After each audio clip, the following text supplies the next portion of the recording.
So, welcome to week two. And as you know, there's so much confusion went on, and I appreciate you being able to adapt to it. If you look at nursing, that's what nursing is about, being able to adapt to situations, being able to figure out. That's that critical thinking moment where you're like, okay, what do I do? What questions do I need to ask? Who do I tell? And you all have done a great job with that. So, that's where it starts. So, you're there already. I am Professor Bogart. I've been with Fortis since 2017. I've taught pharmacology, I've taught peds, and I did do one community in the RN course. I came to the online when it opened back in 2020, and I am the lead pediatric professor since the beginning. And I have built this course, the RN course. Now I'm building and strengthening that PN course to make it everything that you all need to be successful with exams, with your HESI, and of course your NCLEX. So any questions at any time, please stop. And I'll answer them. I do not mind questions. I think if you don't know the answer, probably somebody else don't know it either. So the way I teach is I'm going to give you a PowerPoint, and then I'm the one who makes the cahoots. That's me. I go through and I look at exam questions and I look at HESI concepts and I say, okay, let me pick out some questions. I make a lot or I find a lot. So I take a lot of time trying to get you what you need. Okay. Brittany, put your last name on your Zoom so that I have it at all times. Thanks so much. The one thing that I have stressed, I need your exact name so that I can give you proper attendance. Without it, I'm telling you, these accreditation bodies come in and they fine tooth a lot of things. They'll pick out a course and they'll pick out an attendance log and a Zoom and they'll see if you were there. That's how detailed they get. So that's why I am so particular about it, because I don't want you to lose time because it wasn't documented or your name wasn't right. That would be sad when you're working so hard. So let's go ahead and let's start. And I'm going to start with my PowerPoint. And again, I make PowerPoints, I revise the PowerPoints. And then when we're done, we're going to do a Cahoots. And the Cahoots is not that big this week. I think that we'll be really good with it. Now, if you have not received anything from me, Mariah and Kendra, I have sent out already the list of all the exam reviews. I've put down dosage calculations, the Cahoots, except for week three. I'm still working on that one. I'm halfway done there. So I'll be sending that out too. So when to go to reviews, and remember, I do post all of them. I am, as I said earlier to the other students, I am very good and very simplistic with dosage calc. If you have any issues with it, I can teach you mics per kilo per minute, and you're going to go, that was easy. That's just like a desire over have times quantity question. I mean, I can make it that easy. So if you need help, please don't hesitate, and I'll work around your schedule. Okay. So, and I won't take up 2 hours of your time. That's ridiculous. You give me a half hour, I'll take a half hour. You give me 20 minutes, I'll take 20 minutes. So just let me know. So here we are, week three, preschool children. Well, preschool children, this is my grandson, ages 3 to almost 6, right?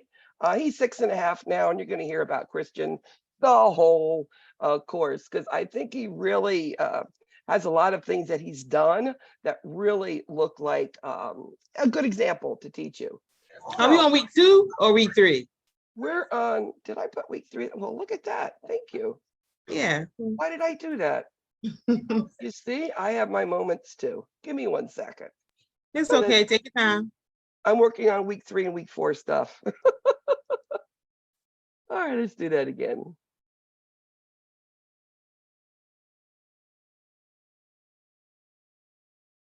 It is week 2 and it says week 3 here. So let's just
My computer froze, went flat.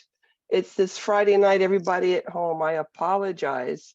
Let me get back and get our PowerPoint going. Did the two people I sent a message to, did you get them? Mariah, I sent one to you and I sent one to you, Garshell. Did you see them? I will always pick Yes, I someone. got it. Yes, Thank I you. did. Yeah, beautiful. Thank you so much. I'll always do that. Something happens, I'll send somebody some messages, okay?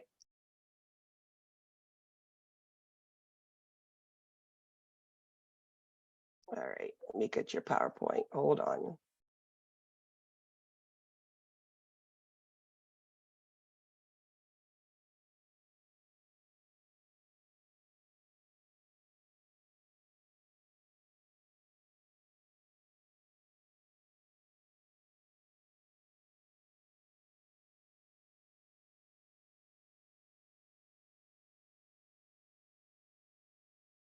The wonders of technology, right?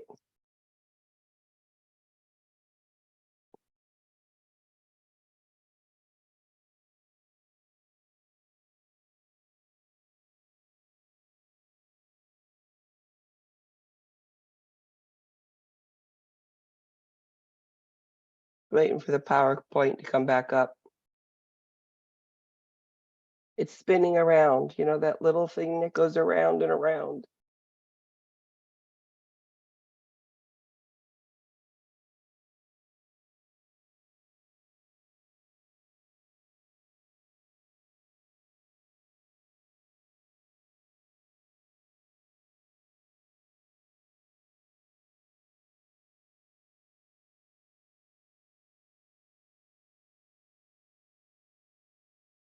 Okay, here we go, guys. Thank you so much for your patience. Totally appreciate it. So yes, I was on the right one. I had it labeled wrong. It's in the midst of doing the multiple things I do, and I need to just be more careful. Thank you. Okay, here we go. Preschoolers. These are ages 3 to school age, which school age starts at 6. So 3, 4, and 5 years old. Their weight, their height really doesn't correlate to like the infants where you double at 6 months and triple at a year, and the growth is an inch a year for the inch a month for the first 6 months. That is not what we get to when we get to toddlers and to preschooler. It slows pretty down that much. Now, by 3 years old, yeah, you're about 4 times your birth weight. So you should be, if born at 7 pounds, you should be about 28 pounds by this point. Let me just make one sure that I have this all on record. I believe I do, and it still is going. Okay. So ages 3 to 6, they grow tall. They are not as clumsy. They are more coordinated. It's not that wobbly. Their teeth have all come in. And now you know if they're right-handed or left-handed. You know, for years, you know, my grandson would always use his right hand, but throw with his left hand, or he would throw with his right hand and write with his left hand. Well, he is an absolute lefty and the only one in the family, but that's where we found his hand preference. Now, Piaget. Now, you do have some good discussion questions on this. And Piaget preoperational, what do we talk about it? Well, the preconceptual is about 2 to 4, and intuitive thoughts like 5 to 7. And what it means is they're starting to understand the way things work now and how to apply it. Now, it may not be the way that we think yet, but for instance, they have a hard time understanding somebody else when they say something. They're going to argue because they think that what they think is what it is. So it takes a while to get through to them. But this animism, you know, they believe that their car has a voice and they're going to talk about the car, or the broom is going to be a horse. Or, for instance, they think that leaves on the trees are there to protect the tree when they need to be, you know, protected from the big bad monster, right? So now they're starting to think those sort of things. So that's part of it, like the trees or the clouds are up there to protect the sun, or, they have all of these feelings there.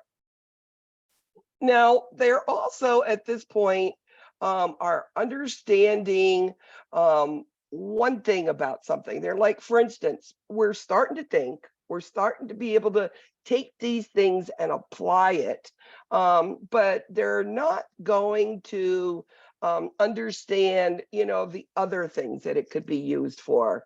So it says here, tendency to concentrate on a single outstanding characteristic. It has nothing to do with that the broom is used for sweeping, that the airplane, has wings. They don't think about the motors and stuff. So again, they're starting to think, they're starting to be imaginative. This is magical thinking, right? Now, culture. We know culture absolutely can affect the way a child thinks about the way that they're approach their mother, their father, their people, strangers, other people. And it's just because of their culture, looking into some of the cultures in the eyes, is, against it, or patting someone on the head in the Oriental type of cultures is, not a good thing. And some cultures are sitting talking to you when they're giving you praise by they're not looking you in the eyes. So these cultures do make an absolute impact on how they work, they play, and they experience the world around them. So we need to think about that. Okay, what he's saying, I don't understand, but okay, what culture is he from? Maybe it's part of the culture. And I've learned a lot about different cultures by being aware of those things. Now, language delay. Now, remember, whenever there's a language delay, always check hearing, because maybe they're not hearing and then they can't speak, right? You can't hear the words, you can't speak. But it could be other things that's going on. It could have been some brain damage at birth. I know one girl, a friend of mine, who didn't speak, and she was alert, she was smart, but she couldn't verbalize. And it ended up that they did all these testings and she had a stroke at birth on her speech center. So she wasn't able to speak. So actually through school, she went through all of the normal schools, but she had a pad that she could express herself on for the teachers. And she's smart as a whip.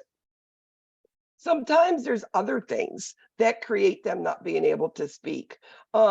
Child anxiety disorders or just conduct. You're not going to speak because they don't want to.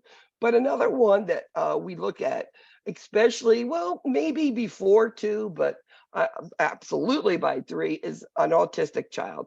An autistic child doesn't speak. They tend to have one-word sentences, even up into the preschoolers. It could be due to an infection they've had, the meningitis. It could have been due to drugs they were given. Think about all of those antibiotics, those CIN drugs, vancomycin, the aminoglycosides that we learned in pharmacology. The big thing is that they can do hearing loss or kidney failure, right? So hearing loss could have been due to those antibiotics they got to treat the meningitis or encephalitis.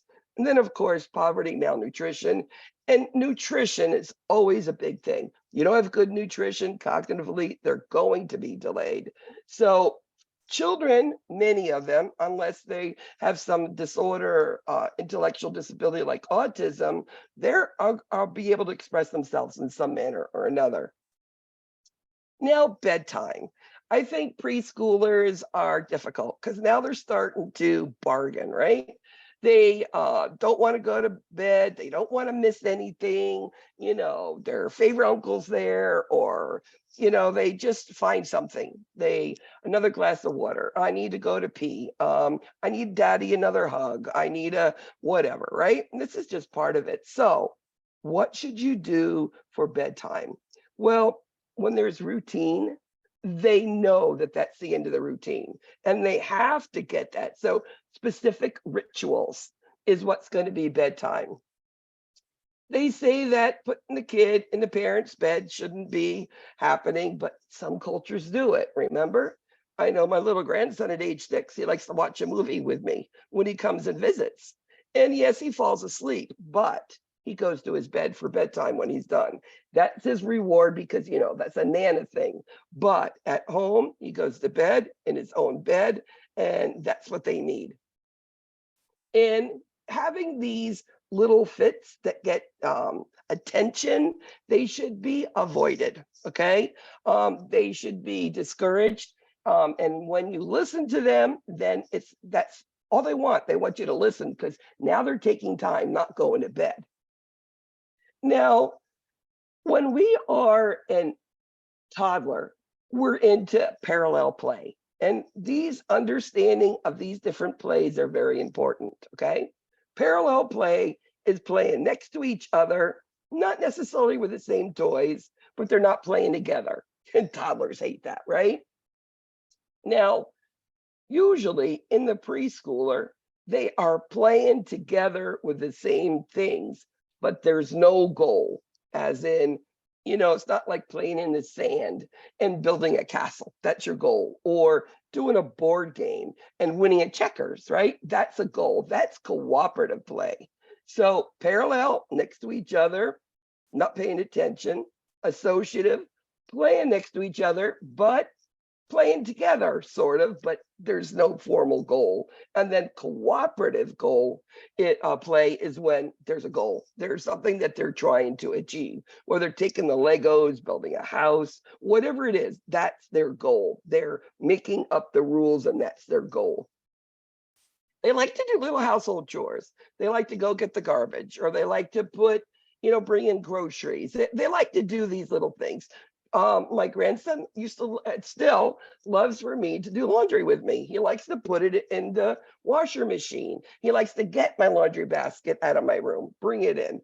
You should encourage that because this gives them responsibility and he feels good. That's the intuition. That's the being wanting to do it. Now, sometimes you have a male and a female, and if you have a boy, they like usually mommy's better. And then you have girls, it's more of daddy. So you do lose, interest in either a male or female. That's just absolutely normal. They're afraid of dismembership, like losing their penis or losing an arm or a leg. They're afraid of those things, okay? And they also have this problem and they get angry when somebody tries to take something that's theirs. It's theirs. It's mine. Why are you taking mine? Still a little bit of the selfishness left from your toddlers.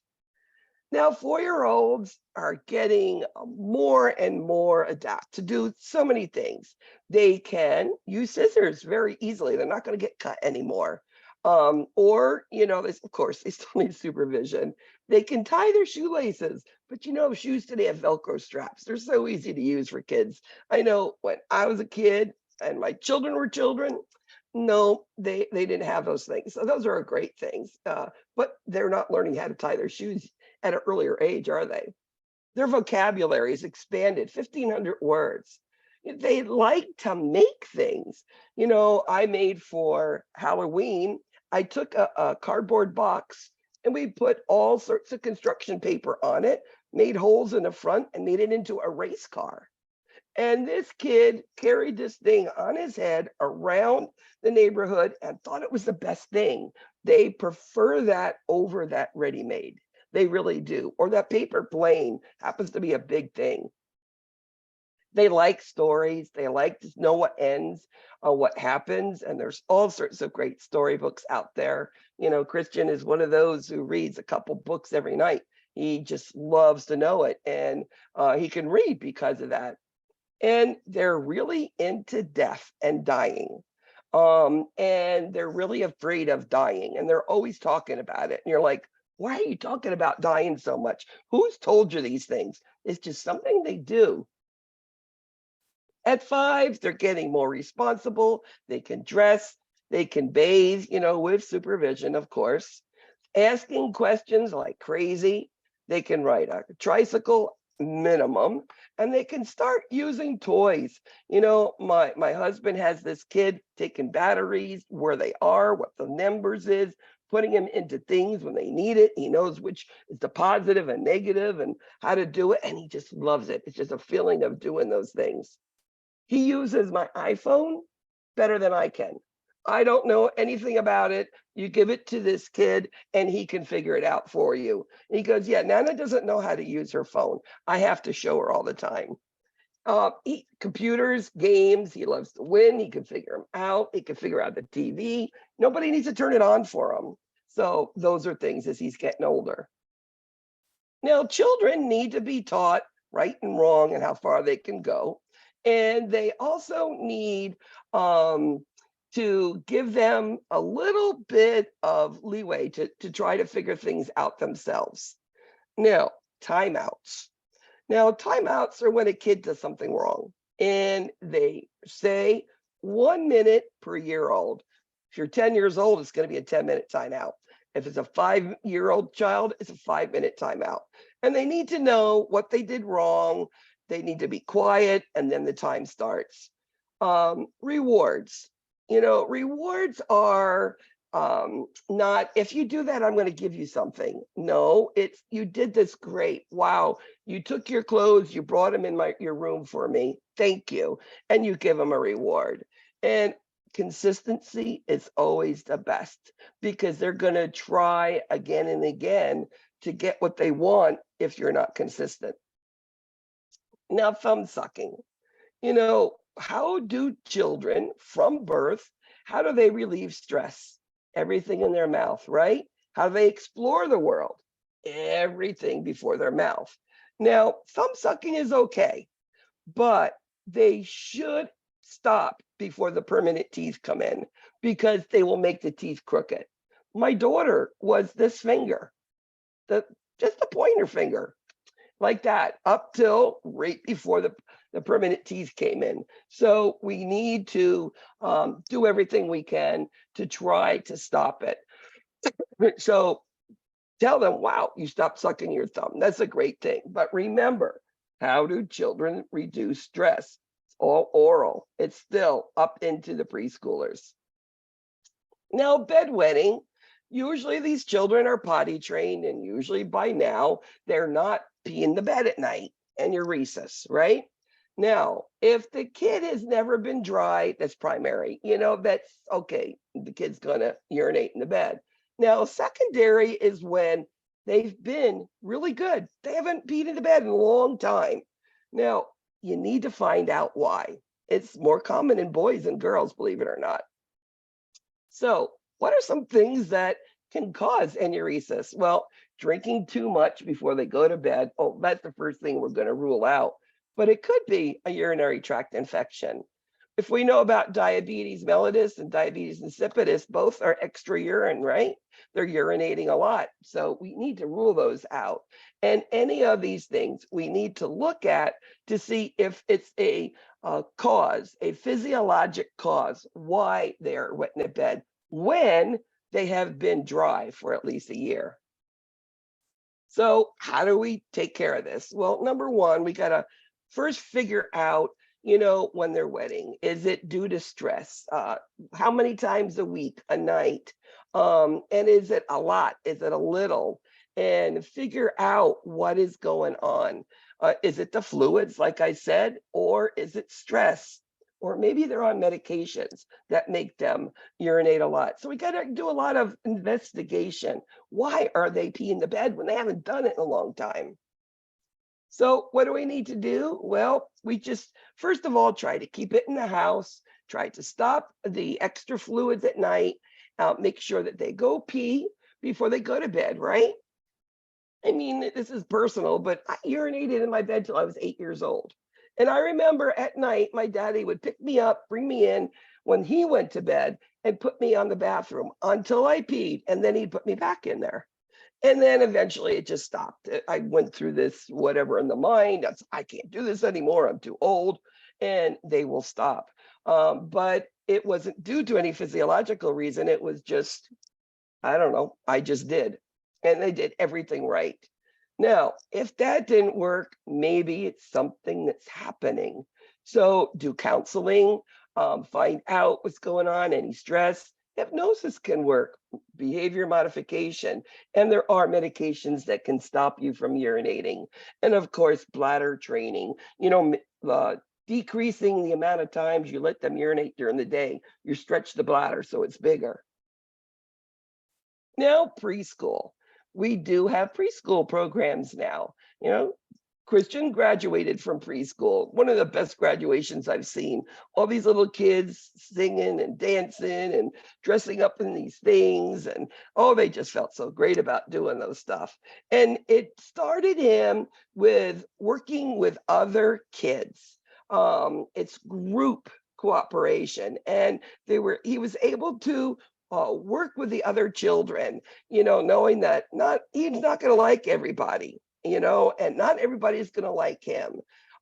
He became this cute little kid that everybody, Christian's here, because of the smile on his face and because he was a good kid and he listened, and it promoted a lot of self-confidence and it promoted that big self-esteem because he knew he was well liked and he's still at the same school, feels very good being there.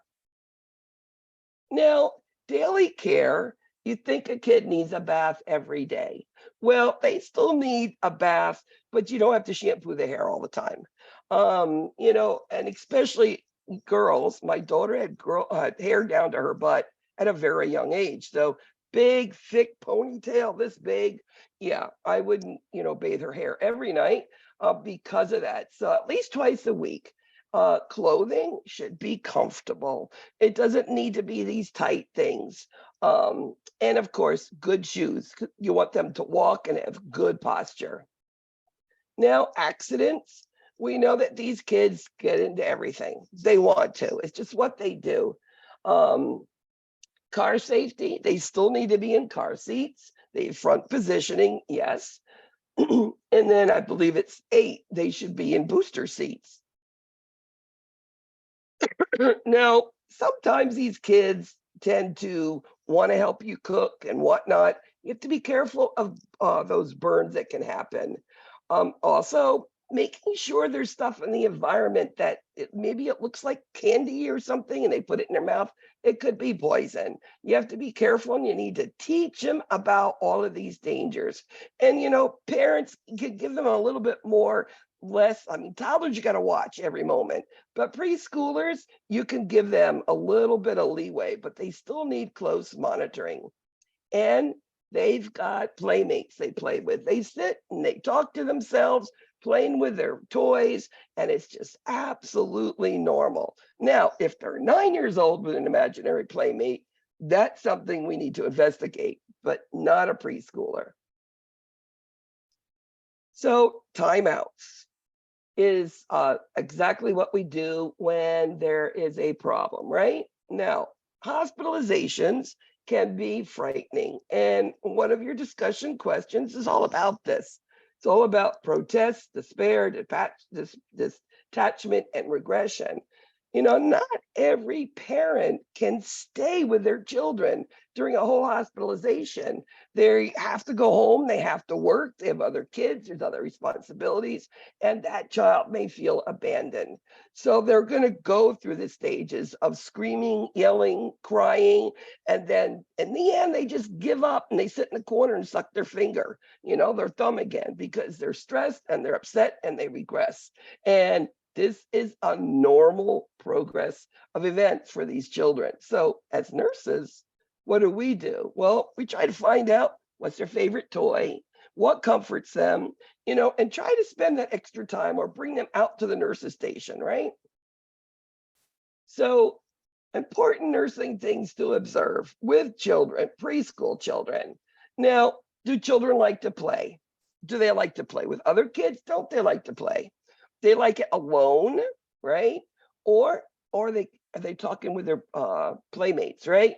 They're imaginary people too. Or do they have real kids that they like to sit and talk with and play with? And do they work well together? And How long is their attention span? We know preschoolers are starting to grow up to the point where then they have to be kindergarten and first grade. And they have to have more attention to sit and do what they need to do in school. And some kids have ants in their pants, I call it, right?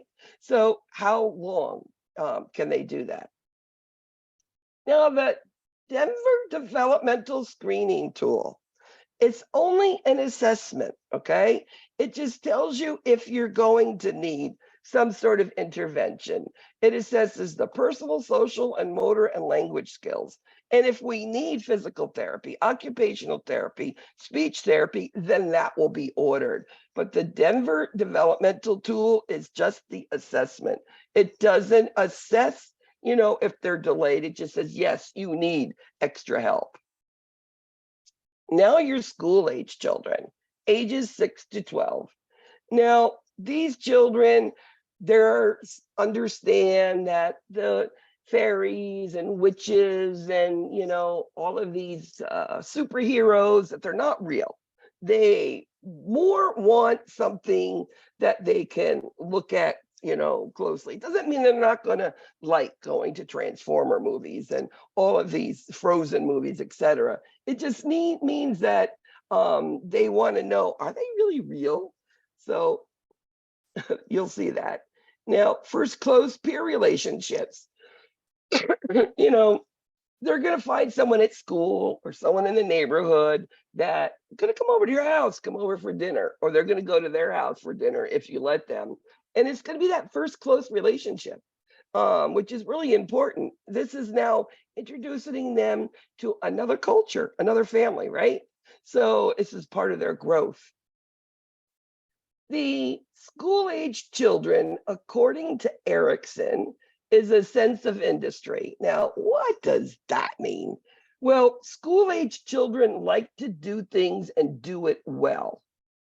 They don't like to do things they can't achieve because that's a feeling of inferiority. So Erickson says it's a sense of industry. I'm good at spelling, I'm good at math, I'm good at science, but my inferiority is I can't kick a ball. I don't run fast. I'm not good at sports. Okay, so industry, what can I do well? And we know that what they do well, it's really important for those kids they hang around with, okay? Now they go from writing and reading, and now they're understanding what they're writing and reading. They're just not writing words down. And they do work, and when they finish their work, there's a delay. It takes time to get work done. There's a reward of feeling good. That's their industry. They feel great about themselves.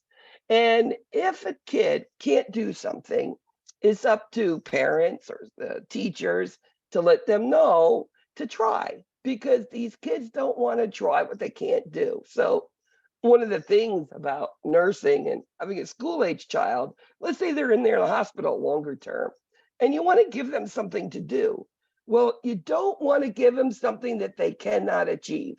So you're not going to give them a 1,000-piece puzzle, maybe a 50-piece puzzle that they can do that's not all of these same colors, right? They can achieve it, and then they'll feel good. So that's one thing about industry. They can do it. As I said, Erickson is that sense of industry, and Freud is sexual latency, which means same-sex peers is their friends. They love girls with girls and boys with boys, and that's, what school-age children like to hang around with, okay? Now, another thing they understand is you have a piece of paper, you cut it up in pieces, it's still that same size paper. Or if you take a glass of milk and a tall, skinny glass and put it with a glass that's short and squat, and you pour the skinny glass and the squat one, it's still the same amount of fluid. They're starting to understand more. Piaget, right? I'm cognitively aware of these things. That's part of understanding and taking it a little step further. Now, they grow a lot during their childhood, their school age years, but it's going to slow down right before puberty. We know that they're going to gain weight, but they're not going to get as tall.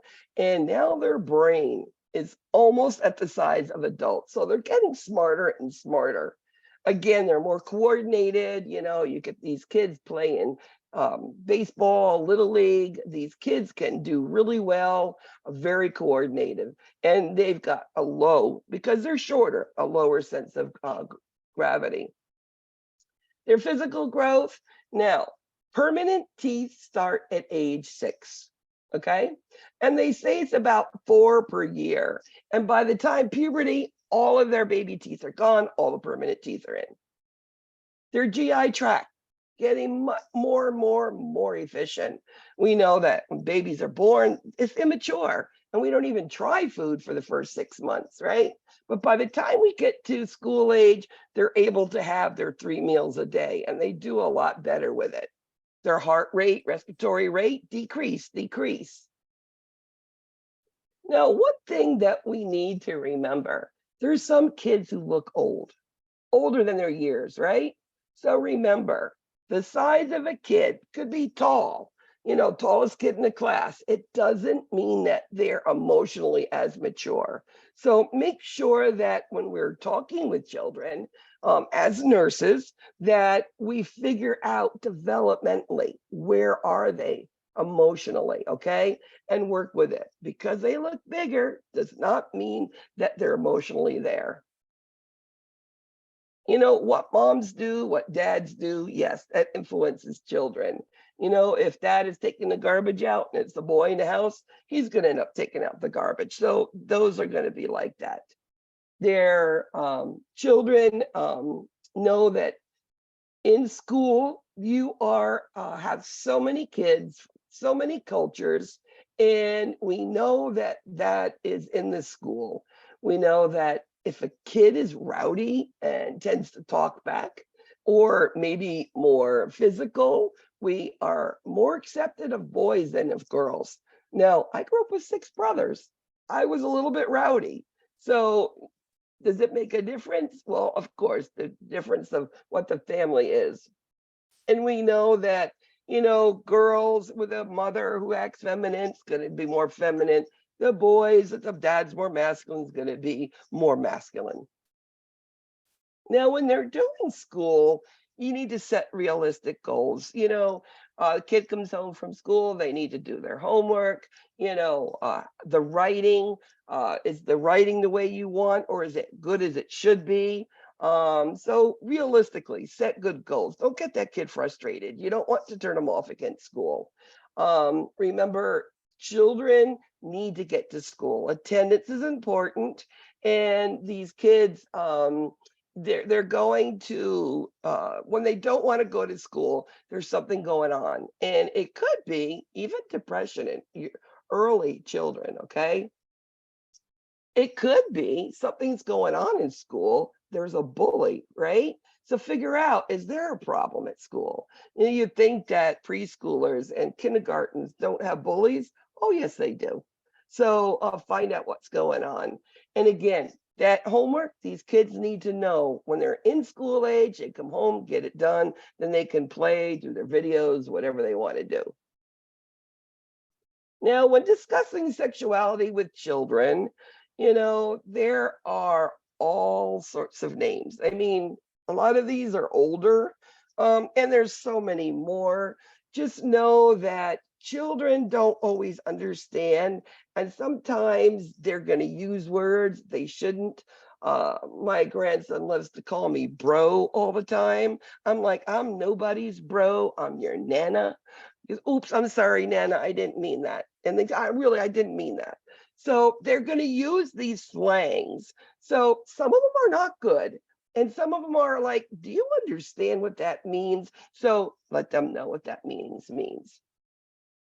Now the 6-year-old, oh my God, put a fire under him and he's gone all day long. He's 6.5 right now. So this kid has energy like crazy. And he's this little tiny little peanut kid. All right. He wears size 5 and he's 6 years old, 6.5. Peanut of a kid, you know, but he likes to go from one thing to another thing to another thing. And maybe he's outside in my backyard playing with chalk and drawing. And, I've got 100 pieces of chalk for him. And then he doesn't put it away. And then he comes inside and he wants to build a track with all of his cars and trains. And he don't put it away. And then he eats a snack and he doesn't throw it in the garbage. So all of these things are absolutely normal for a 6-year-old. They need that reminding, okay? And they love to talk about anything and everything. Their vocabulary is amazing. It's grown to 2,500 words, but they still need sleep. If they don't get enough sleep, they're not going to do well. Boys and girls play together at 6, and they are not really into the boys and girls as much, or they're starting to see that there are those differences, okay? They need time with school to adjust to it, especially now at 6, they're going into first grade. Understanding is more and more responsibility on their child. And, a parent needs to help guide them through that. Kids get tired. They get stressed for many reasons. Maybe they're not getting the best grades they want, or maybe, somebody's picking on them. Being aware of those things. And then they are in school. It doesn't matter anywhere. Kids are in groups. There is an increased exposure to infectious diseases. Letting know the kid to wash his hands, to cover their mouth, using a tissue. And it's hard. Go get a tissue. Go wash your hands. It's time to eat. All these things. Stuff that we need to promote with these children. Now, the 7-year-old. Now, they want to do the best they can be. And they're funny. And they're modest. They don't want you to see them naked anymore. I mean, up to this point, doesn't matter. Christian's running around. He's 6. He could be naked. Doesn't matter to him. But I know it's going to be the doors closed. Don't watch me. I mean, now, if he's in the bathroom, going number 2, the door's closed. And he goes, private time. I'm like, okay. So it is private time. Now, they do like to sit down and rest. Younger kids don't. It's harder to get them for nap time, right? But as 7-year-olds starting to understand, I'm tired, let me just lay down for a little bit and I'll feel better. They know the seasons, they know the months, they know math. Now, it doesn't mean kids earlier don't understand. If I told you what Christian has done for the last 2 years on math, 2 + 2 is 4, 4 + 4 is 8, 8 + 8 is 16, 16 + 16 is 32, and he does it up to 512, okay? This kid just picks it together, and he understands it. Other children, maybe they aren't into math, but they're starting to get it. If you have this many and you add this many more, and they're starting to think it's fun, okay? Their hands are getting steadier, their writing's getting better, they love to play, and they want to be independent. I'm going to do it. You're not going to help me. Now, the 8-year-old wants to do everything everybody else does. They could play alone. They're creative. They can be in groups. And they understand they need to behave. And there is hero worship. And it could be Spider-Man. It could be whoever it is. Or it could be their Nana or their Pop-Pop or whoever. Their arms and legs are now starting to grow more, and their muscles, again, even more mature. And now it's when you start putting these kids in those sports a lot more. Younger, they some do, some don't. But by 8, they're really ready for it, and they're enjoying it. Oh, they like to talk back. They like to argue. They like to make their point of view. And the one thing is when they're angry, they need to know they can't punch a wall, put a hole in it. Because some 8-year-olds will do that. 9-year-old, more dependable. He wants to do things with the family, family night, game night. He wants to take his clothes and put them in the drawers for you. And he's going to finish it. It's not like one task and the other task not done. And when you tell him he could have done it like this a little better, the kid's going to accept that more. And of course, they're always worriers. Like, did I do it right? Should I have done it different? They're going to be thinking of that. Hand and eye coordination, well developed. And they're about 10 hours asleep now. Again, permanent teeth come in all the way to puberty. And puberty, they say, is age 12, right when you get into adolescence. Again, more competitive sports. And again, make sure that they wear all the safety equipment they need so they don't get injuries. 10-year-olds is that beginning of pre-adolescence. They say girls age 10, beginning of puberty. This is where you start seeing the breast buds on little 10-year-olds. They may not have their menstrual cycle till 12, but it's starting at age 10. Girls are more mature now because it's 12 years old that the boys start going through this puberty sort of changes, okay? Now, they want to be independent and they like to do things with groups and make decisions together. And now they're starting to get a little curiosity. What's sex? What's that all about? Girls, as I said, they're more mature because their puberty starts. They start understanding the slangs that everybody uses, right? And they're also going to identify themselves with their skills. Like, I'm good at football, I'm good at soccer, whatever it is. Or, I'm good at my dress. I'm really cool when I put my clothes on, right? And they're also starting to understand more about like numbers and putting them together and using them in relationships. Now, the 11 and 12-year-olds, now they're really close to adolescence, right? And we know adolescents can be a little bit difficult to talk to because they want to do what they want to do when they want to do it.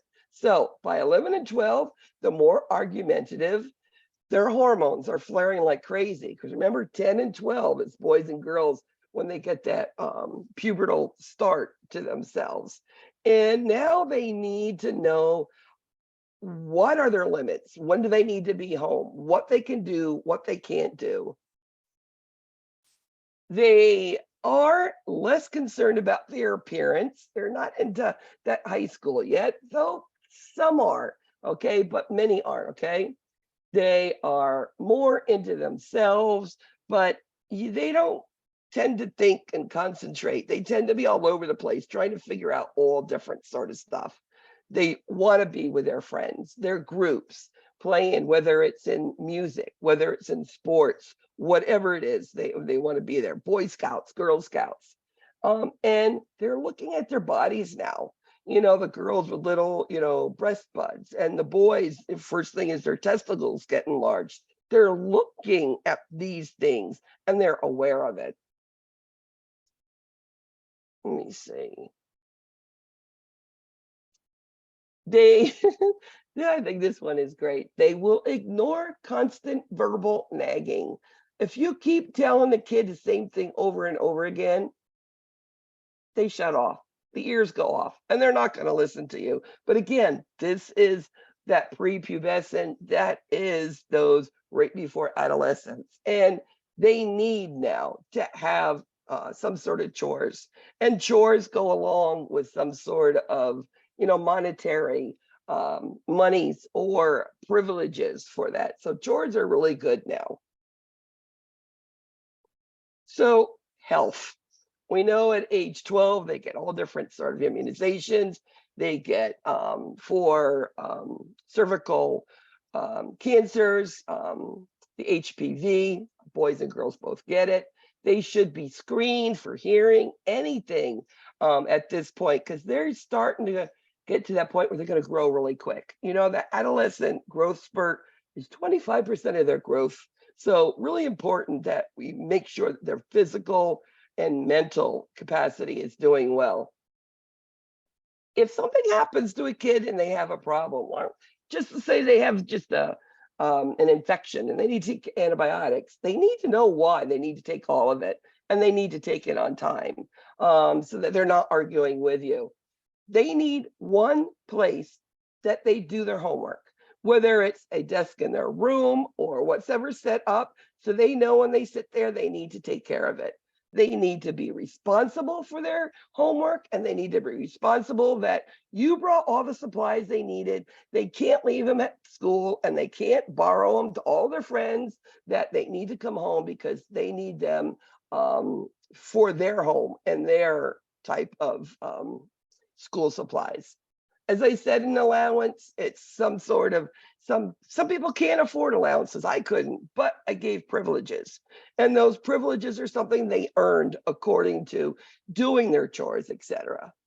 And now the good old adolescent. I call these the kids, they're roller coaster kids. Hold on to the roller coaster ride because these kids are going to take you for a ride. And I was a single parent during two adolescents growing up together. Now, this is when those appearance of those secondary sex characteristics go. As I said, the first thing that you see in girls is breast buds. The first thing you see in boys is an enlarged scrotum. This is just part of Tanner's, development that you do see. And it starts getting more and more mature. Remember, the beginning of adolescence and the end, child's completely different. At 13, they're not as emotionally mature or physically. Then they're going to go through that growth spurt. They're going to get, their figures, their breasts, everything, the hair everywhere, it all grows. And by 18, they're the adults, right? Now, Erickson, you have an adolescent. It's all about their identity. What does that mean? Well, who am I? What am I going to be when I grow up? And do I like girls? Do I like boys? What group do I fit in? Do I like band? Do I like sports? Do I like art? What is it? Drama? What is it? It's figuring out who they are. And they go through this emotional turmoil. They are pulling away from the family now. The family was their whole world up to this point, and they're very protected. As an adolescent, mom and dad have to be there, set the rules, of course, but this is where they start to pull away and figure out, again, who they're going to be as they grow up. So as I said, at this point, 25% of their body goes up. They're going through all of this physical maturity, and they are trying to deal with all of it. They're very embarrassed, so privacy, very important. And with adolescents, it's really hard to talk with them. So I've always seen adolescents, and I worked in the ER the last 10 years of my career, excuse me, within a hospital. And I found that adolescents were difficult to work with. So I would pay attention. If they're listening to music on the way in, I'm like, so what music do you like to listen to? Or I'd see them with a cool pair of sneakers or something. I'm like, so tell me, where'd you get those sneakers? Those are really cool. And then you break down the ice. And just by asking little questions, paying attention and listening, you will get these open relationships, and they're going to be able to talk to you. They want to be independent. They don't want mommy and daddy to tell them what to do, right? Your mommy and daddy say come home at 10, they're going to go home at 12, and they don't care because that's what their friends were doing. So it's difficult. It's a difficult time. As I said, their bodies are crazy, their hormones, they're like sexual, explorations started there at that point. And adolescents have to learn how to fit into society and everybody else. That means they're going to have to, think and figure it out. Formal operations. This is Piaget. I can figure out what I need to do to get what I need or want in whatever situation. How about that adolescent who he said, no, you failed your test, or you did this last weekend, you can't go out this weekend. And then they come home on Friday and they hand you an A on a test. And they've made their bed, they've put away their homework, they've helped you with the garbage. They've done all of this stuff all week long because they know that if they do this stuff, all right, you've been great this week. Okay, I'll let you go out. Formal operations, these brains, adolescents know how to work, mom and dad. They really do. Intimacy, we know that's part of the sexual exploration. Piaget, that's I know what I want and I'm going to get it. And then, of course, Freud, it's all about boys and girls and understanding sexuality. As I said, adolescence starts at age 10 with girls, it's 12 with boys, and everything's going to be changing, okay? This is all the changes in a big, picture, but the whole body goes from baby-like to grown-up by the end of adolescence. So we know that not everybody gets puberty at the same time. That girl who went through puberty and has breasts at age 11, everybody's going to say, look, she's got breasts, and you didn't get it yet. So you're sort of like, you want that too, but you don't want it. But everybody's looking. So it's all different. And we know that this 25% adolescent growth spurt is going to be complete by 18 years old, usually, okay? Now, they tend to get long-legged, they get skinnier, they're starting sweating, they got oil glands, they're getting pimples, all of these things that drive adolescents nuts, right? When they have too many pimples on their face, or their hair is always, slick with oil. These kids are going to start taking multiple showers to look better, right? So boys, we know that puberty begins, like I said, it's going to be about age 12. You're going to get all the hair, you're going to get the widened shoulders, and again, the genitals are going to get bigger, and it starts again with the testicles getting bigger. Again, part of Tanner. Girls, it starts, as I said, about age 10, but the menstruation occurs 2 years later, about age 12. And then we start getting the hips and the thighs and the breasts, okay? And sometimes when you have an adolescent who's not getting their menstruation on time, it's due to sometimes hormones, or sometimes like those gymnastic kids. Some of them never get their period till they're 16 or 18 years old. It's just part of their physical activity, and it sort of stops it from coming. So if it's not where it should be, these kids need to go to adolescent medicine. Now, I've mentioned Tanner several times. This is what you see. You start with nothing and you end up with something, basically.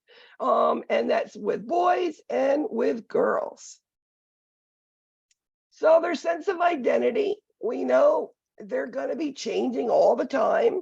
And it's a lot to do with their friends, some adults that they confide in, but not many, and their intimacy. They're going to be trying testing. I mean, you might have a girl who tries to be with another girl, or ends up with a boy, or a boy and a boy ends up with all of those things. There's all this experiment stuff going on there. They don't know exactly what they want yet. Cultural, spiritual, some of them turn, to the church and to spiritual things, but some of them turn against it. I was the kid who went to Sunday school till I was 12 years in 12th grade, and I really enjoyed the spirituality, and it made me feel good about myself. There's some kids who don't. So it's all what the family value brings them, right? Body image is huge. And if a child's not happy with their body image, this is the one who gets depressed and could commit suicide. So body image is huge. They want to be fitting in with their peers, and they want to do things well, and they want to feel good. And that's by appearance, what they do, the way they dress, act, etc. So adolescents need to feel like they belong. They don't need to be these outcasts, like you're the weird duck in the group. They don't want that. They want to be a part of, band or sports or art or drama or whatever group. Very important. And the school is a big, big role, really encompasses a lot of their time at this. And, they're in those little cliques. It's just part of fitting into their peer groups, okay? Now, a lot of times in adolescence, girls and girls and boys have their best friends, right? Very important concept. They say that a child who has a best friend as a adolescent, the way that they treat that best friend is the way they're going to treat their partner of life later on. So if they're kind and considerate and thoughtful, those are things that you're going to see move forward. Now, as I said, Piaget, I'll say it again, they're systematic, sequential, and orderly. They think, okay, what do I want? How do I get it? What do I need to do? And not only one way to get there, 10 different ways. So that mom can't say, no, you can't go to that concert. I have to go with you, right? And they don't want mommy to go along. So that is formal operations. School age is concrete. They still haven't gotten to that argumentative development of thought. Adolescents can rip apart something and figure out a way out of a paper bag. That's adolescence. And basically, this is what I just said here. They understand themselves, they understand others, they know that there's different cultures, and that's okay, and they're accepting of it. They don't have to be them, and they don't have to be, them either. So the other people don't need to be them, and they could be themselves, and they're accepting of it. Sexual behavior, as I said, is groups, it's couples, it's singles, it's whoever they hook up with. And remember, there's always experimentation that does go on with it. A big thing is unplanned pregnancies, and sexually transmitted diseases. And these are things that adolescents need to be taught about and to help prevent because of sexual behavior. Again, part parents, part, that adult who is close in their life.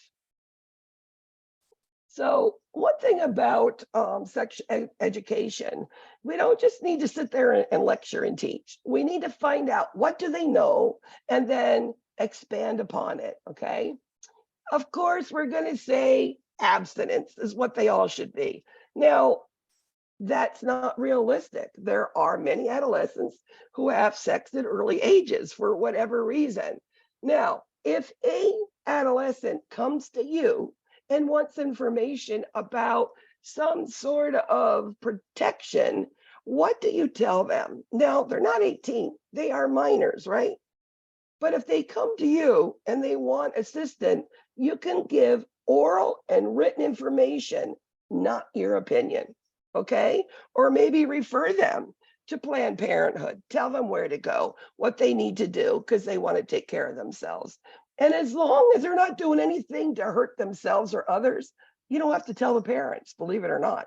It is something they're asking for.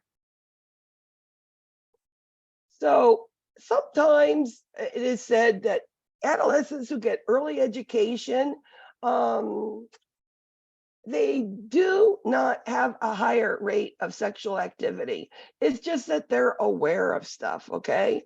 Again, sexual maturity is not the same in everybody. Everybody's different. And we know that the experimentation of homosexuality is very important and it's not uncommon in adolescence. So it's not meaning that's what they're going to be forever. It just means that's what adolescents do. Now, parenting an adolescent, as I said, roller coaster, right? Hold on, right? So you need to have the adolescent and the parent have open communication. And with that open communication, they can make a plan that I'm going to do this and that.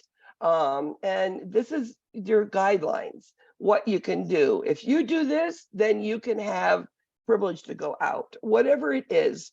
And it's better than just preaching and yelling down at these adolescents, because they're not going to do what you want when you do that, because they are stubborn. This is adolescence. They need to be able to talk. Now, sometimes you're going to see things like there is practices on the computer, sex channels, group chats, where they're doing and talking and getting involved in things, drugs, sex, whatever, that they shouldn't. So this is a slide that just says, you start to see that they're on the computer or they're switching screens or you're seeing things that something should be, you should check it out because adolescents, even though you need to give them a little bit of the rein to do what they want, you still need to be there to protect them. Now, nutrition. I mean, of course, every adolescent is too fat and wants to be skinny, right?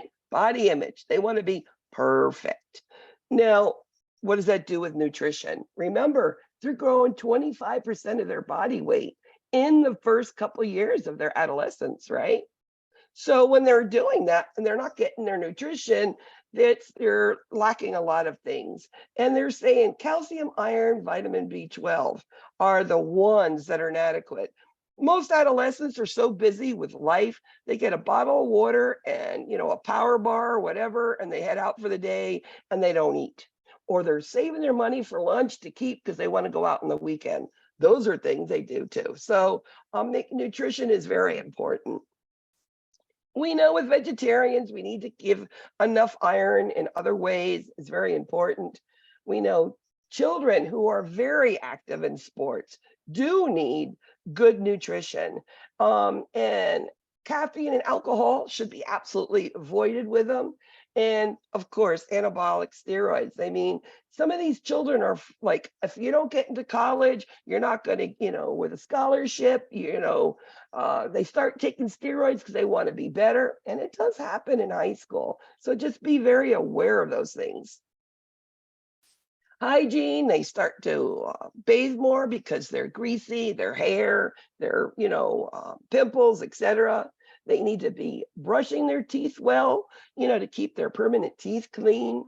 And then sunbathing. They should be using some sort of sunscreen and protecting their eyes, also very important. Safety, number one, motor vehicle accidents, whether it's infants all the way up to adolescents. The most common type of accidents are motor vehicle, okay, of everything. And now they're driving. So now they're having even more, right? They need to learn how to swim. And water safety is important. Christian could do front flips off of the dive board at 2 years old and no swimmies on himself. And he knew how to protect himself. Very important, especially like me. I live in South Florida. I got a pool in the backyard. Very important. And again, also remembering protective gear when they're doing any sports. Now, the female athlete triad: eating disorder, amenorrhea, osteoporosis. These are things that we see when they're like the over sports, like the gymnastic children, right? They're not getting nutrition. They need to be skinny. They're, not getting their periods, part of it. But remember, it could also be a eating disorder. And there's anorexia nervosa, which means you're not eating anything and you're exercising like crazy, or bulimia nervosa, which is eating, and then throwing it all up. And they eat a lot and throw it up. So again, if there's no period, they need to be checked out for these things, okay? And the best weapon against drug addiction is education. I know that in school age today, they're doing Dare to keep kids off drugs, to prevent it.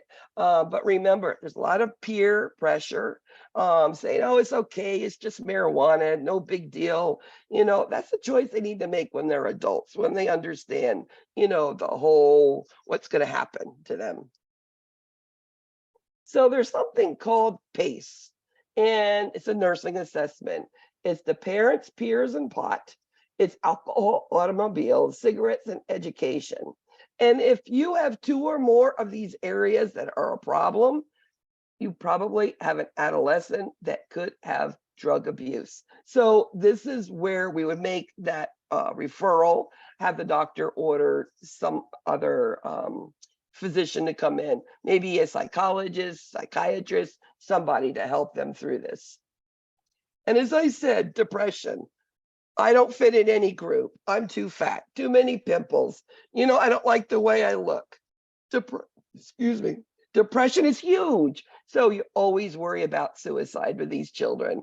If they express they want to kill themselves, take it seriously. Don't think, oh, they're full of baloney. No, take it seriously.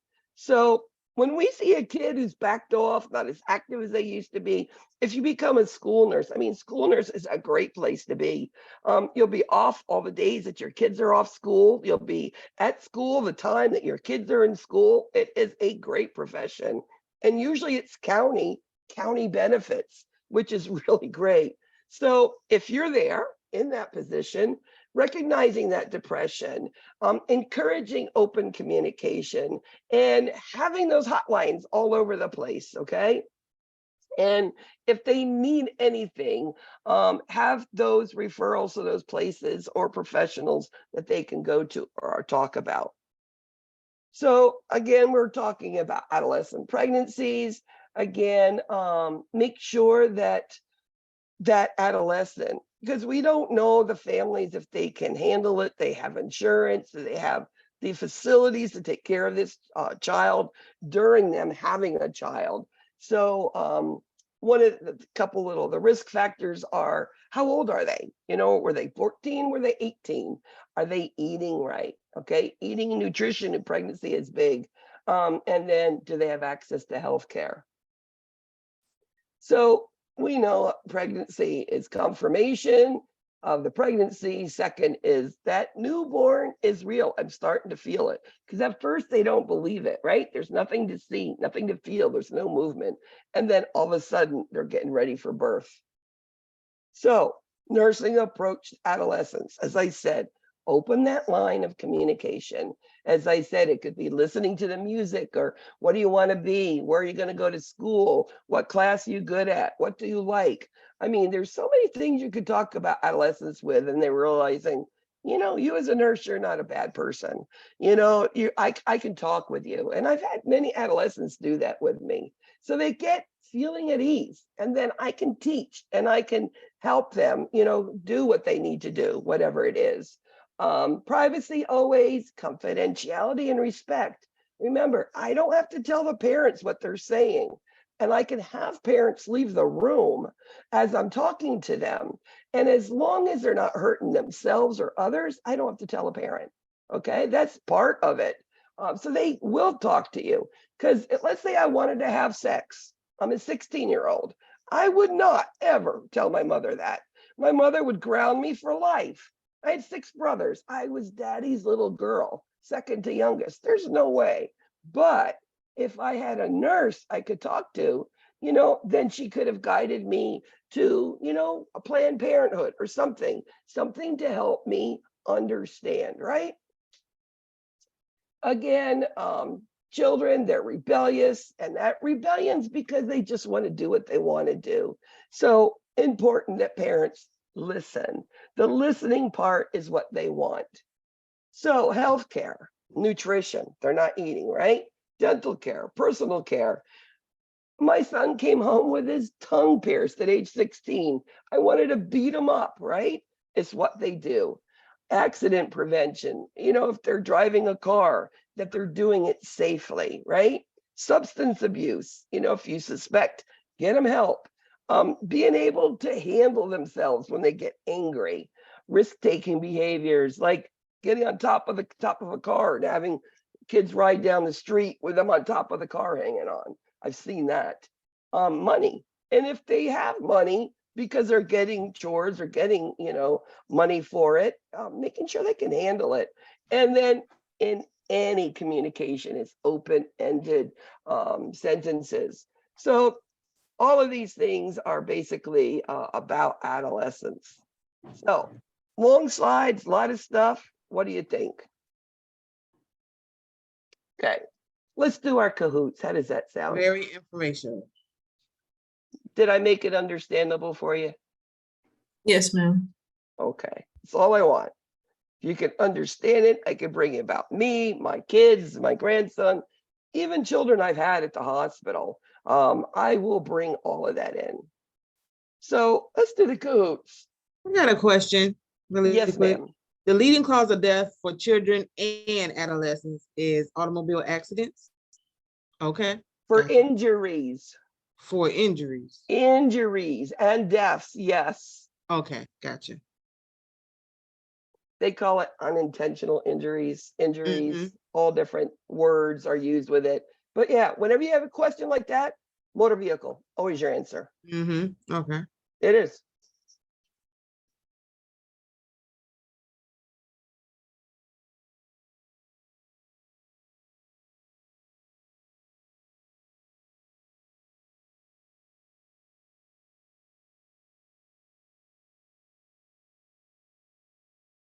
Go to kahoot.it. That's your pin.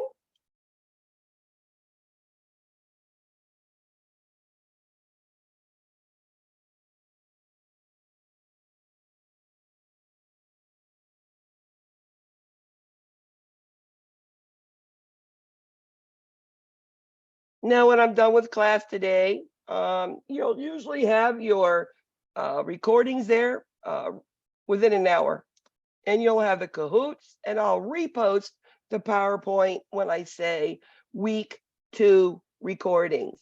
You'll see 2 announcements from me. Week 1 information, week 1 recording, week 2 information, week 2 recording. So if you see that, that's where it is.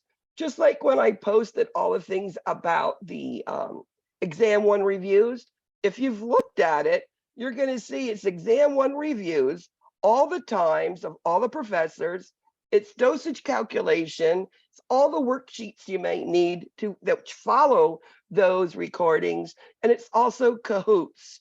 And the PowerPoint is attached. And there's also a guide, a fill-in guide there too, okay?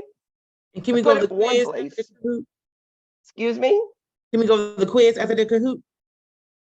Or not yet? What do you mean the quiz? Can we go over it? Oh yeah, I actually can. Okay. Yeah, it's the end of the week. If you want to, absolutely. A week 2 Kahoot.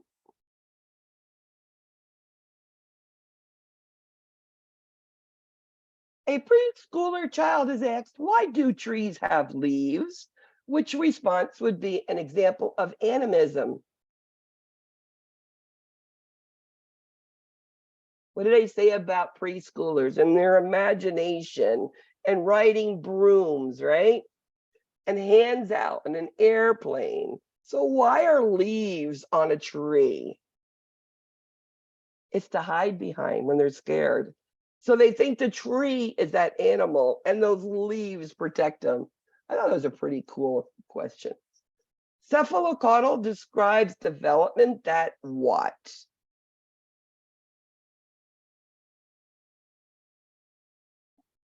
Remember, we have proximal distal and we have cephalocaudal.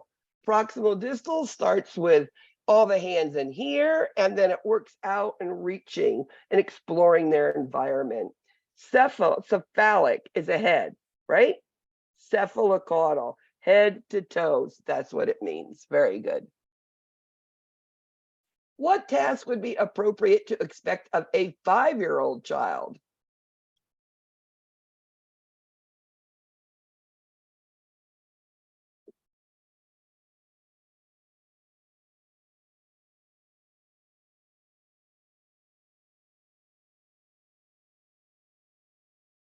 And that's just setting a table of paper plates. You don't want to do anything to put them in danger. You don't want a cleanser. You don't want glass, knives, all that stuff is, again, safety. So paper plates, they can set it for sure. A father's concerned about how long his preschool child will continue sucking his thumb. What's the best response? Well, in today's lecture, I told you when they should be done with it. And we know that the big thing about sucking the thumb is when their permanent teeth come in, right? And we don't want them, disfigured. So usually it stops by school age. Although periods of stress, they'll revert to it. Like when they're, abandoned in the hospital, in despair, they're going to be sitting there sucking their thumb again. Absolutely normal. The way a child grows and develops is known as, remember in your book in the chapters, there's always a vocabulary and words, something that you should always look at. I throw some in the cahoots. And it's called maturation, okay? Grows and develops. Development is just the way they're developing, but maturation is growing and developing together. What should the nurse suggest is a most appropriate toy choice for a 3-year-old? Remember, we always worry about being able to play with it and safety. Those are two things you always think of. This is a question you're always going to see. What toy would you give a 5-year-old? What toy would you give a 3-year-old? Very important to think of that. Safety is always there. And what do we want to do? We're going to suggest the most appropriate toy is actually this construction set. So he can sit and he can play with it and put it all together. That was a little weird. I agree. What fear is unique to preschool period? It could be also those soft push toys that they think on a 3-year-old. I guess it depends on who's playing with them, right? Alone or with adults. What fear? Mentioned a couple of them. But it's all about being castrated is part of it. Preschool is also about the dark. And it also could be about animals, and they don't have a fear, but they have a preoccupation with death. So different than a fear, okay? What does the Denver 2 screening test indicate?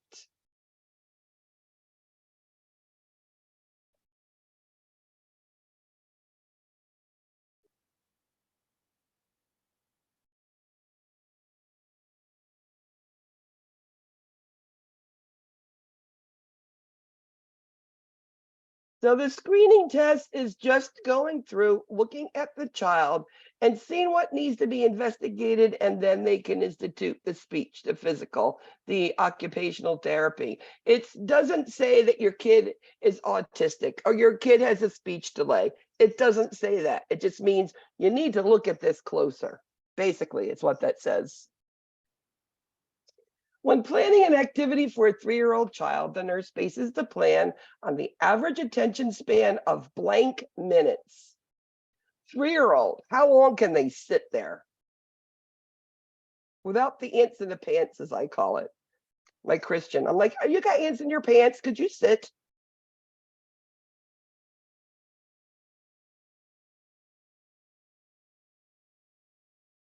And it's about 15 minutes.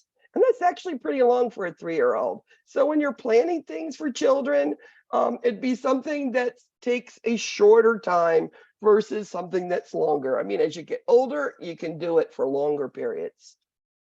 A 4-year-old child insists he has more money with a nickel than his father has with a dime. Per Piaget, why is this true? Now, it's a 4-year-old. This is preschool. This is understanding. This is cognition. Well, think about a nickel and a dime. More money would be the nickel, right? It's bigger, right? So by intuition, he says, well, that nickel's bigger than the dime. It has to be more money. And this, again, he's starting to think. It's not right, but he's thinking about it. What should the nurse keep in mind when planning to teach a class on nutrition to a 4th grade student? 4th grade student, school-age children, but 9-year-olds.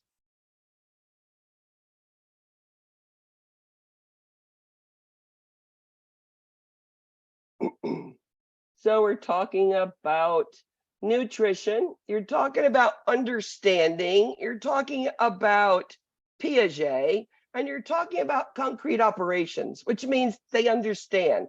If you explain it to them and they could see it, logically they'll understand it, and that's what that means. So again, Piaget is the brain. What do you call a type of family that is traditional? One mother and father, and they have children. There's all types of families, out there. And, the family is whatever that parent tells you it is. For a while it was me, my husband, my daughter, and my grandson. And that was our family. I mean, luckily my daughter has a wonderful man now, and she's got a beautiful one. It is called nuclear. Now, if it's two families put together, then a different mother and a different father for the children, that's blended. Nuclear is just one family, one mother, one father. If a new mother states she cannot breastfeed her baby, what would you recommend?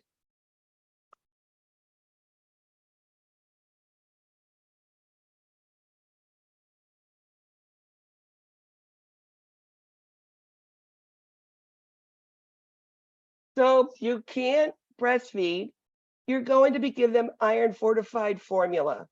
Not any type. They need the iron. And the reason why the iron, it was on your quiz, mom's maternal stores are going away by 6 months old. They need the extra iron in their body. Iron, what does it do? It's red blood cells. It holds oxygen. It's, goes to the cells and gives you energy, feeds the cell. Again, it's part of nutrition. An 8-year-old child has frequent nightmares and the parents are concerned. What is the nurse's best response to that? I had a grandson who had night terrors, literally shaking in his pants, night terrors.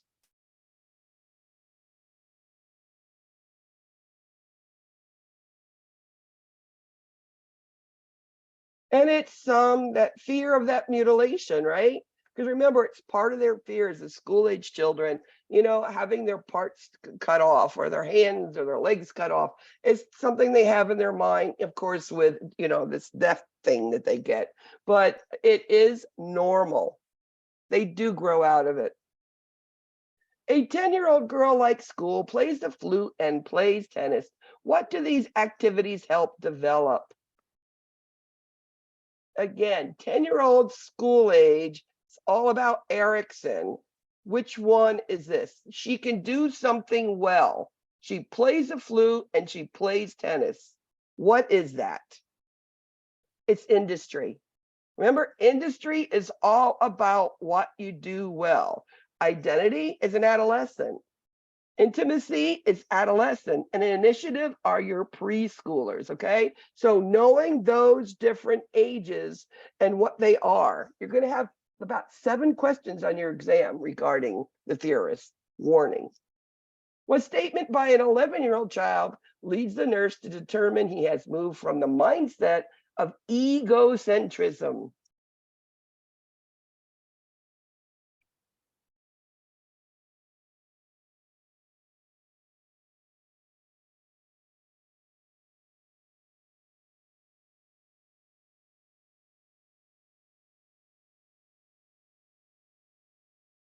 Well, remember, egocentrism is all about me, me, me, mine, mine, mine, right?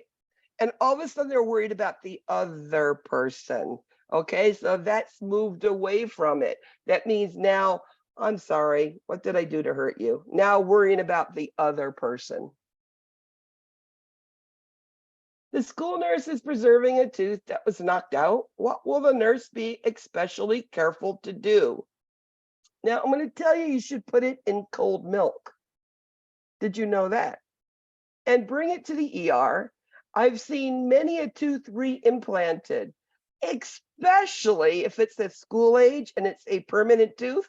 We can reattach it. It's going to save that parent thousands of dollars. So only handle it by the crown. Don't touch the root when we're handling it, okay? But to get it there, you're going to put it in cold milk, just to let you know. What term is used for a baby that is up to 4 weeks old? You have the first year of life. It's the first month they're called something, and then up to 12 months old, they're called what? And I'm giving you this question because you get questions with these things. And you're called a neonate. Just think about neonatal ICU is the young babies, right? I think that way you'll remember it. A nurse is assessing a 13-year-old boy. Which physical changes indicate that male puberty has begun? What did I tell you happens first?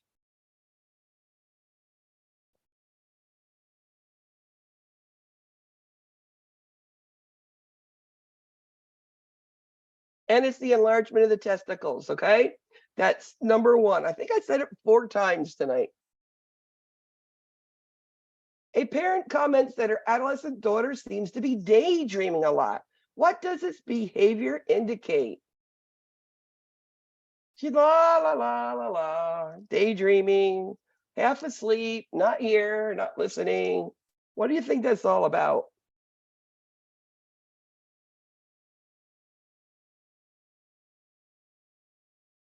So actually the answer, she's not getting enough rest. I have the wrong one checked there. It's actually she's not getting enough rest. She's tired. Her brain needs that sleep. Sorry about that, guys.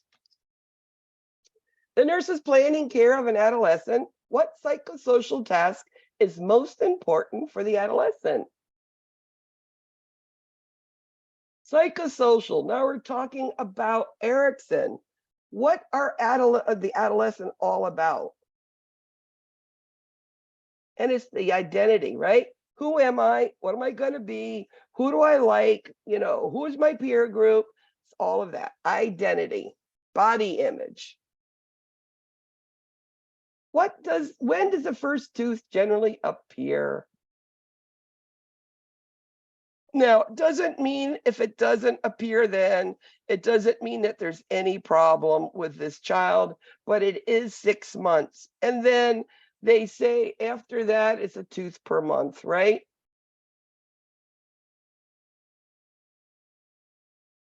What can the nurse suggest as a good dietary source of zinc for an adolescent who's a vegetarian? Remember, I talked about iron when we talked about vegetarian earlier, but you know, zinc is one thing that they also can be depleted in.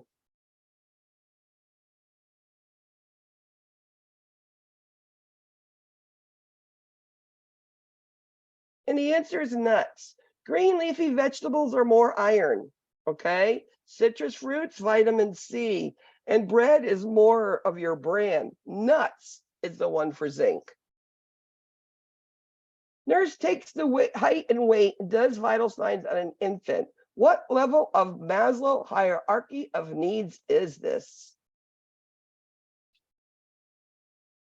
Remember, there's a whole pyramid of what Maslow talks about.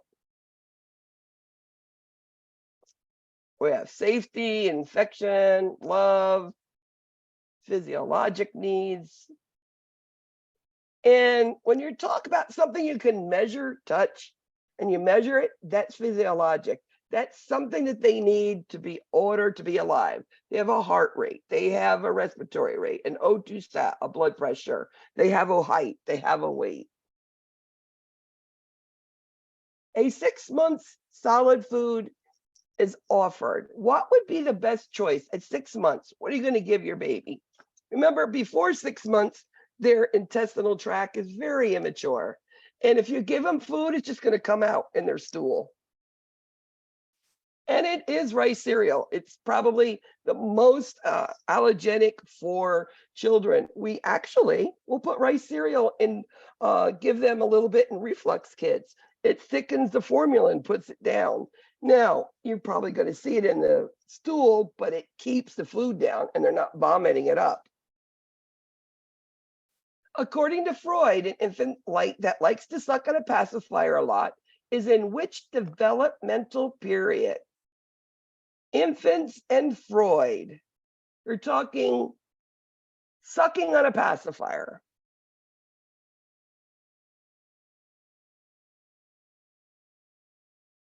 You have Piaget here, you have Erikson here, and you have Freud in all of these answers. And it is orality, yes. You have trust, that is your Erikson, and you have pre-conventional and sensoromotor, which is your Piaget. Very good.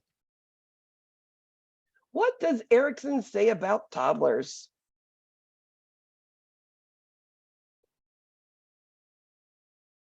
You know, toddlers are very busy.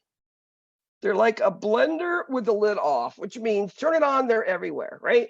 That's a toddler. And you can't keep up with these kids. I call them my dive bomb kids because they want to dive bomb off everything. They want to be autonomous. They want to do by themselves. Me, me, me. These are the egocentrical kids. Mine, mine, me do. And that shame and doubt comes in when mom, dad, an adult says, no, don't do that. Be careful, don't do that. And stop them from trying. And then they have that shame and doubt about it. Like, why can't I? An infant that sticks their tongue out when you try solid foods on them is called what?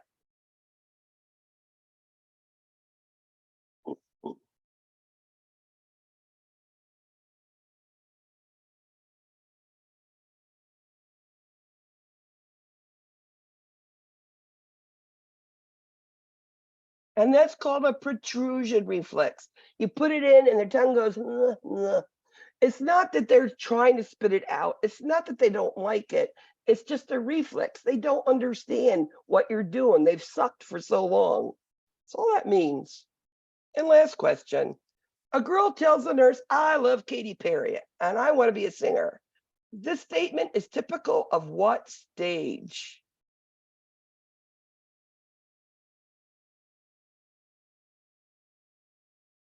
Or I want to be Spider-Man, right? Kids do it with all different things.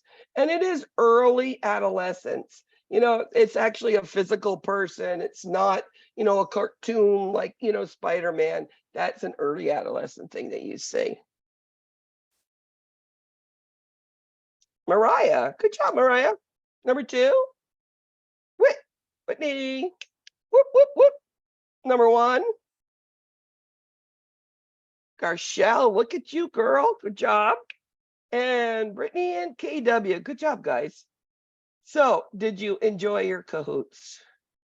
Except for that one question that was crazy.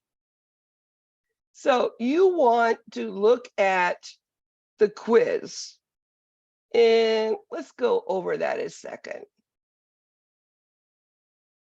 I'm pulling it up. Hold on.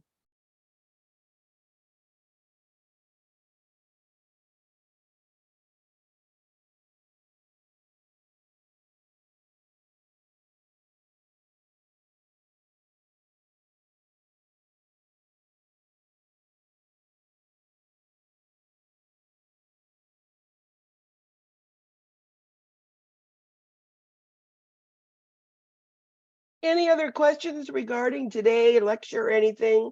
We know that next week you're going to be having your quiz 2, and week 3 has your first set of NCLEX questions. Remember to go to review, and I will post all of them. And the way I post them is I put them all in one announcement, and I just keep editing so you don't have 4 different announcements with 4 different instructors and when their reviews are. And like I did just the announcement, I try to keep everything organized for you because I know with 3 courses, having families, working overtime, I get it, it's busy. So I try to at least make you a little organized there, okay? So let's go